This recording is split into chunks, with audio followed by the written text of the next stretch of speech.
नमस्ते गुरुजी, नमस्ते गुरुजी। मेरा प्रश्न यह है कि कर्मकांड में पढ़ते हैं कि पिति समय कर्म बनते हैं, लेकिन हम तो उस समय जैसे चोरी करते तो कर्म बंधेंगे, पर हम जिस समय चोरी नहीं करते या हिंसा नहीं करते तो उस समय कौन से कर्म बंधेंगे? नम प्रश्न है कि प्रति समय कर्म बंद हो रहा है, समय प्रबद्ध प्रमाण बंद होता है। जिस समय हम चोरी करते हैं, हिंसा करते हैं, पाप करते हैं, उस समय बंद होता है कौन सा, अथवा नहीं करते उस समय कौन सा बंद होता है।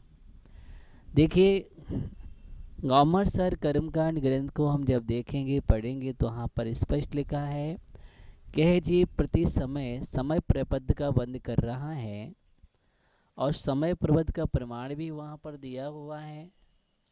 सिद्धानंतिम भागम अभव्य सिद्धा दड़ंत गुण में वो समय पबद्धम बंधदि जोग बसादो दुविसृतम।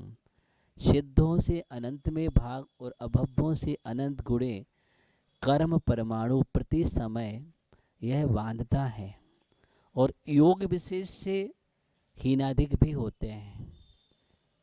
अब प्रश्न है कि जिस समय हिंसा आदि चोरी आदि काम कर रहा है तो वह विशिष्ट रूप से कर्म बंद कर रहा है, समय प्रबद्ध होगा।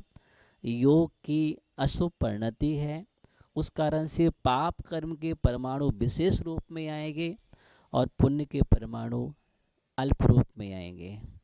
और जिस समय वो काम नहीं कर रहा है, शुभ परिणाम बना करके रख रहा है, उस समय उस जीव के लिए पुण्य के परमाणु विशेष मात्रा में आएंगे और पाप के परमाणु अल्प मात्रा में आएंगे।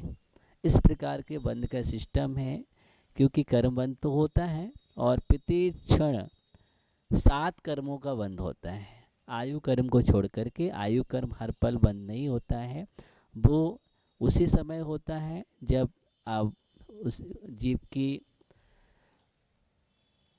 त्रिभाग में अपकर्ष काल आते हैं 8, उस समय आयु बंद होता है। शेष समय 7 कर्मों का बंद हो रहा है, इसलिए। और वो सभी का सभी द्रव्य बंटवारा होता है, घातिया कर्म में भी हो रहा है, घातिया कर्म में भी हो रहा है, इष्ट पाप प्रगति में बंटवारा हो रहा है, पुण्य में भी बंटवारा हो रहा है। तो जिस समय आपके विशुद्ध परिणाम हैं तो उस समय पाप प्रगतियाँ अल्प होगी और पुण्य प्रगतियाँ अधिक होगी।